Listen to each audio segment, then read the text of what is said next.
Have you ever noticed how you feel differently around people who are incredibly strong, super wealthy, or exceptionally smart? It's not just you. We all react in unique ways to these different kinds of superiority, and there's a fascinating psychological reason behind it.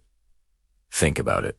When you meet someone who's physically very strong, what's your first reaction? It's often admiration, maybe even a sense of security. From an evolutionary standpoint, strength means protection and survival. It's a tangible, visible trait that our brains tend to see as a positive. We do unusually feel like our own self-worth is on the line just because someone else can lift more weight. Now, what about wealth? When we see someone incredibly rich, it can spark admiration, envy, or aspiration. We might dream of having that lifestyle, but money is still an external measure of success. While it signals status, it doesn't usually cut to the core of who we are. We can admire someone's fortune without feeling personally diminished by it. But intelligence, that's a different story. Why is it that being around a brilliant mind can sometimes feel so uncomfortable? The answer lies in how closely we tie intelligence to our own identity. It's not just about what someone knows. It's connected to our sense of competence, our value, and our personal worth. Social psychologist Leon Festinger introduced the idea of social comparison back in 1954, explaining that we have a natural drive to evaluate ourselves by comparing ourselves to others. But not all comparisons hit the same nerve. Another key theory, the self-evaluation maintenance model by Abraham Tessa, explains this perfectly. It suggests that we feel threatened when someone close to us excels in an area that is central to our own self-concept. And for many of us, intelligence is a big part of that. When a colleague, classmate, or friend demonstrates quick wit, sharp analysis, or a brilliant idea, they can feel like a psychological mirror. Their abilities can make us silently question ourselves.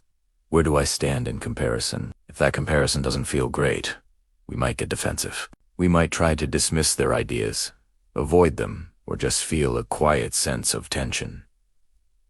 This isn't about them. It's about our own self-esteem feeling threatened. There are a few reasons why intelligence hits harder than strength or wealth. First, our society often equates intelligence with leadership, authority, and overall competence, so it feels directly linked to our personal value. Second, it's not easily measured. You can't just look at a number like you can with a bank account or a weightlifting record. Intelligence shows up in conversations, in problem solving, and in subtle ways that make comparisons ongoing and hard to escape. And third, it can expose our own cognitive gaps in real time, which can be an uncomfortable experience. But here's the most empowering part. This reaction isn't universal. People with a strong sense of psychological security, or what psychologist Carol Dweck calls a growth mindset, react very differently. If you believe that intelligence isn't fixed and can be developed, then a brilliant person isn't a threat. They're an inspiration. They become a source of learning, a stimulus to expand your own mind. Ultimately, that flicker of insecurity we might feel around a highly intelligent person doesn't come from them at all. It comes from an internal question we ask ourselves.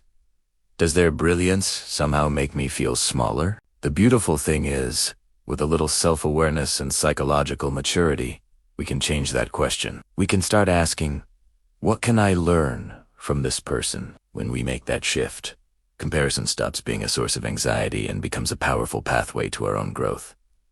Thanks for watching. If you found this interesting, consider subscribing for more insights into the human mind.